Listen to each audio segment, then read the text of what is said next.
দেওবন্দ মাদ্রাসার এই মুহতামিমকে দেখুন, উনি চিৎকার করে বারবার বলেছে, উনি চলে যাচ্ছেন, তারপরে উনি বলছেন যে উনি তদন্ত চান। আল্লাহকে সাক্ষী রেখে কেবলা দিকে হয়ে বলছে, একজন শিক্ষককে বের করার কল্পনা আমি করি নাই, স্বপ্ন আমি দেখি নাই, এরকম কথা আমি হয় নাই। এমন যদি কল্পনা করে থাকে, এখন বাসায় যাওয়ার আগে আসমানি গজব আমাকে ধ্বংস করে দাও, ধ্বংস করে দাও, ধ্বংস করে দাও। এটা একটা প্রতারণা, এটা একটা মিথ্যা। দেখেন, এটাকে বলা হয় কনফার্মেশন বায়াস। মানে হলো আমাদের কওমি সন্তান অন্যান্যদের মধ্যে এটা আছে। আমরা যারা কওমি সন্তান, আমাদেরকে এমনভাবে উঠানো হয়, এমন ইনজেকশন দিয়ে উঠানো হয় ভাই, যে মানে আমাদের চেতনাটা থাকে এরকম, আমি যেটা বিশ্বাস করছি ওইটার পক্ষে কারো দলিল দিতে হবে না, শুধু কেউ মুখ খুললেই সেটা যদি প্রোপাগান্ডা হয়, বাস আমার কাছে এটা দলিলের চাইতেও শক্তিশালী, কারণ আমার বিশ্বাসের সাথে, চাহিদার সাথে এটা মিলে গেছে। একটা লোক বিদায় বেলাও বারবার বলেছে যে আপনি তদন্ত করেন, ব্যাস এটা স্পষ্ট যে ওনার সাথে এখানে সত্যতা আছে, বাকি বাহিরে এখানে টোটালি ষড়যন্ত্র। আপনি দেখেন হযরত ইউসুফ আলাইহিস সালামের ঘটনাটাও এখানে কতটুকু সামঞ্জস্যপূর্ণ। দেখেন, যেখানে হযরত ইউসুফ আলাইহিস সালাম সূরা ইউসুফের 50 নম্বর আয়াতে আল্লাহ বলেন যে ওয়াকাল আল মালিক উতুনি বিহি ফালাম্মা জাআ রাসূল ক্বাল আরজি' ইলা রাব্বিক ফাসআলহু মা বালুন নিসওয়াতি আল্লাতী ক্বাত্তা'না আইদিয়াহুন্না। হযরত ইউসুফ আলাইহিস সালাম জেলের মধ্যে আছেন, জেল থেকে বের হওয়ার কোনো টেন্ডেন্সি, আকাঙ্ক্ষা ওনার মধ্যে নাই, শুধু আকাঙ্ক্ষা একটাই যে তদন্ত করা। ওনাকে যখন জেল থেকে বের হওয়ার বা করার প্রতিশ্রুতি দেওয়া হচ্ছে বা অফার দেওয়া হচ্ছে, উনি সেটা গ্রহণ না করে উনি বলছেন আমার যেই ঘটনা আমি জেলে আসছি ওটা তদন্ত করেন। আমাদের কওমিদের ব্যাপারটা এতটাই ভয়ঙ্কর যে এখানে ঘরানাভিত্তিক ফেসিবাদ ও সিন্ডিকেট এতই ভয়ঙ্কর যে এখানে ন্যায় অন্যায়ের কোনো বালাই নাই, শুধু হচ্ছে কোনটা আপনার পক্ষে আর কোনটা আপনার বিপক্ষে, এটাই মৌলিকভাবে দেখা হয়। এই যে ছাত্ররা যে কাজটা করেছে তাদের উস্তাদের বিরুদ্ধে, তাই তো প্রকাশ্যে তাকে অপবাদে জড়িত করেছে, যিনি একটু তদন্তের মানে দাবি করেছেন, যেই দাবিটাও পুরো করতে দেয় নাই, মানে তিনি তো চলে যাবেন, থাকবেন না, জাস্ট ওনার ব্যাপারে যেই অপবাদটা, এটার ব্যাপারে একটা তদন্ত চেয়েছেন, যে উস্তাদ তার ছাত্রদের কাছে একটু তদন্তের অধিকারটা পায় নাই। এই ছাত্ররা কিন্তু এদের নিকট কখনোই বেয়াদব হবে না। আপনি কি দেখতে পারতেছেন এই টেন্ডেন্সিকে? আপনি কারোর মধ্যে দেখছেন যে এরা বেয়াদব, এরকম দেখছেন কিছু? দেখেন নাই, কারণ এদেরটা হাজার বেয়াদবি হোক, কিন্তু কুফুরিও যদি হয়, কিন্তু এটা তো আমাদের গতানুগতিক সিন্ডিকেটের পক্ষে বেয়াদবি হবে কেন? হ্যাঁ, যদি আপনি এই সিন্ডিকেটের বিরুদ্ধে দাঁড়ায়া যান আর যদি আপনার সপক্ষে হাজার কোরআন হাদিসের দলিলও থাকে, আপনি হবেন একমাত্র বেয়াদব। আসসালামু আলাইকুম ওয়া রাহমাতুল্লাহ। সুপ্রিয় দর্শক, কওমি অঙ্গনের থেকে জামাতে ইসলামীতে যোগ দেওয়া এই একটা ছেলে মুফতি আহমেদ শরীফ বিন আসাদ ভাই, ইনি কওমিদের সবগুলো গুমর ফাঁস করে দিচ্ছেন। কওমিদের ভিতরে কত প্রকার কি কি সিন্ডিকেট হয় সেগুলো ধীরে ধীরে জাতির সামনে চলে আসতেছে, প্রকাশ্যে চলে আসতেছে। তো আজকেও আপনারা ভিডিও শুরুতে সামান্য অংশ দেখলেন, আজকেও একটা সিন্ডিকেট নিয়ে তিনি অসাধারণ একটা বিশ্লেষণ করেছেন, সেই ভিডিওটাই আপনাদের দেখাবো। আপনাদের প্রতি অনুরোধ, আপনারা পুরো ভিডিওটা দেখে যাবেন। তো চলুন আমরা আহমেদ শরীফ বিন আসাদ ভাইয়ের সেই ভিডিওটা দেখে আসি। আপনি বুঝতে পারতেছেন এই টেন্ডেন্সি কত ভয়ঙ্কর? এটাকে শরীয়তের পরিভাষায় বলা হয় আত-তাআসসুব, মানে একেবারে অন্ধ পক্ষপাতিত্ব, যেখানে সত্য মিথ্যা জাস্ট একটা ব্যবহৃত টুলস হইতে পারে, আসল হলো পক্ষপাতিত্ব। এবং এটার ব্যাপারে রাসূলুল্লাহ এত ভয়ঙ্কর আমাদেরকে দুঃসংবাদ জানিয়েছেন, যেটা রাসূলুল্লাহ যেমন হাদিস এসেছে গায়াতুল মারাম 304 নম্বর হাদিস, এছাড়াও আবু দাউদের 5121 নম্বর হাদিসের বলেন রাসূলুল্লাহ স্পষ্ট বলেন, লাইসা মিন্না মান দা ইলা আসাবিয়াতিন, যে এই ধরনের অন্ধ পক্ষপাতিত্বের দিকে মানুষকে আহ্বান করে, আল্লাহর নবী বলেন সে আমার উম্মতের অন্তর্ভুক্ত নয়। এরপর রাসূল বলেন ওয়ালাইসা মিন্না মান কাতালা আলা আসাবিয়াতিন, অন্ধ পক্ষপাতিত্বের জন্য লড়াই করে সেও আমার উম্মতের অন্তর্ভুক্ত নয়। এরপর রাসূল বলেন ওয়ালাইসা মিন্না মান মাতা আলা আসাবিয়াতিন, অন্ধ পক্ষপাতিত্বের উপর দৃঢ় থেকে যে মৃত্যুবরণ করলো সেও আমার উম্মতের অন্তর্ভুক্ত নয়। নাউযুবিল্লাহি মিন যালিক। ইহুদিদের মধ্যে ছিল রক্তের পক্ষপাতিত্ব, আর আমাদের মধ্যে হলো ঘরানা ভিত্তিক সিন্ডিকেট ফেসিবাদ, ঘরানা ভিত্তিক গোষ্ঠীগত পক্ষপাতিত্ব বা অথবা স্থানগত পক্ষপাতিত্ব। আমি প্রমাণ দিই। ইহুদিদের এই ঘটনাটা দেখেন। আপনারা কি জানেন যে ইহুদিরাই হলো সেই জাতি যারা বছরের পর বছর মুহাম্মদুর রাসূলুল্লাহর জন্য অপেক্ষা করছে, তাকে মানার জন্য, তার হাতে বায়াত করার জন্য, নিজেকে তার হাতে সঁপে দেওয়ার জন্য। সেই ইহুদি হলো আবার সেই জাতি যারা মুহাম্মদুর রাসূলুল্লাহর সবচেয়ে বেশি বিরোধিতা করেছে। কিয়ামত পর্যন্ত তারাই মুসলমানের সবচেয়ে বেশি শত্রু হবে। বলেন তো এই ঘটনাটা কি? আপনি দেখেন দিরাসাতুন ফি সিরাত দারুন নাফাইস থেকে ছাপা বৈরুতের 1 নম্বর খণ্ড 267 নং পৃষ্ঠায়, ওয়ামা আনহানা আল মাওঈদ ওয়া হাল্লাল আজাল আল মাতরুফ ফি তাওরাত আল ইনজিল। কারণ ইহুদিরা তাওরাত ইনজিল তাদের তো আসমানি কিতাব ছিল, ওখান থেকে তারা এই নবীর ব্যাপারে ডিটেল জানতো, কোথায় সম্ভাব্য আসতে পারে সেটাও জানতো। এটা জেনেই তারা বহু আগ থেকেই মদিনায় এসে বসতি করতে শুধুমাত্র মুহাম্মদুর রাসূলুল্লাহকে পাওয়ার জন্য। কিন্তু কি হয়েছে? তাদের একটা ধারণা ভুল ছিল, তারা এইটা জানতো না, ইহুদিদের বড় বড় সকল আহবার আলেম যারা, তাদের ধারণা ছিল তাদের নিজস্ব গোষ্ঠী থেকেই এই নবী আসবে। কিন্তু ইহুদিরা দেখলো ওয়ালাম ইয়াযহার ফিল ইয়াহুদ আন-নবী আল্লাযী যান্নুহু মিনহুম, যে নবীকে তারা তাদের মধ্য থেকে আসবে বলে এতদিন এত প্রতীক্ষা করলো।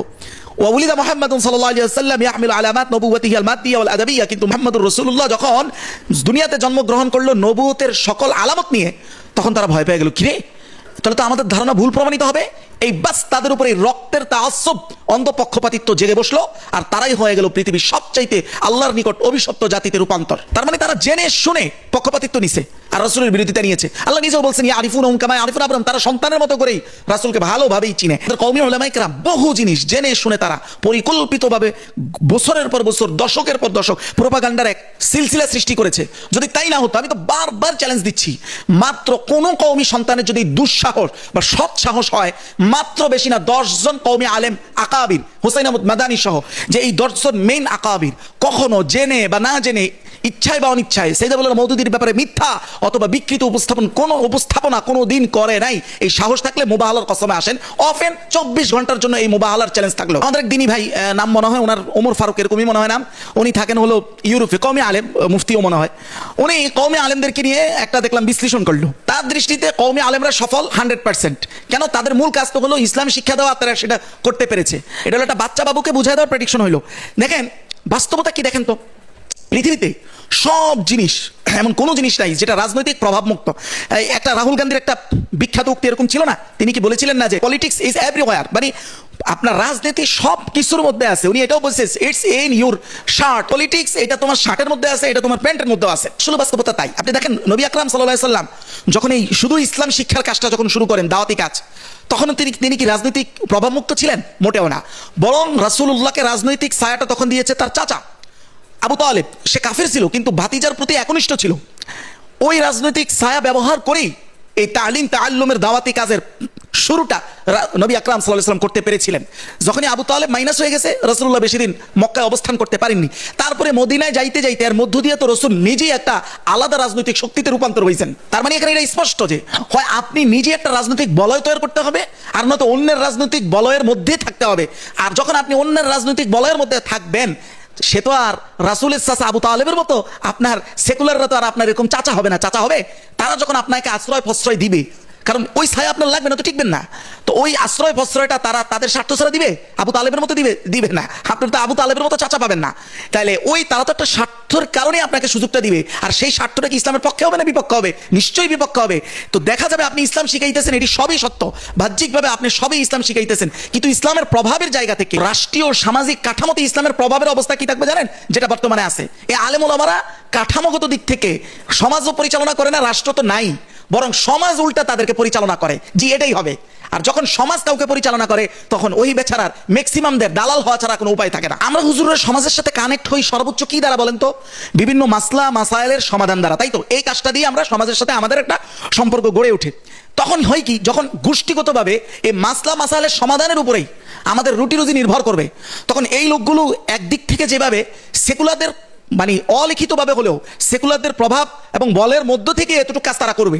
তো যখন করবে, সেকুলারদেরকে সর্বোচ্চ যতটুকু ছাড় দেওয়া লাগে ওটা দিয়ে যা থাকবে অতটুকু তারা চর্চা করবে শুধু রুটি রুজির জন্য।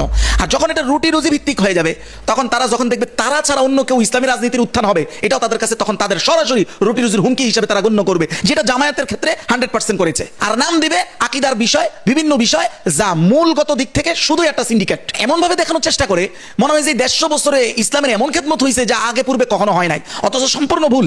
বরং ইসলামী সৎ শাসকের ছত্র ছায়ায় ইসলামের যে খেদমত হয়েছে, তালিম তাআল্লুম থেকে দাওয়াত থেকে সর্বলাইনে, এইটা তার বাহিরে কখনোই হয় নাই, হওয়া সম্ভব না। সব উদাহরণ বাদ দেন, রাসূলের জামানা, সাহাবীর জামানা, সব উদাহরণ বাদ দেন। শুধু ভারতবর্ষে যেই সকল সৎ শাসকরা যখন শাসন করেছে, মুসলমান শাসন যখন ছিল, তখন যেমন বাদশাহ আলমগীরের কথাই বলেন। বাদশাহ আলমগীর একজন শাসক, মুসলিম শাসক।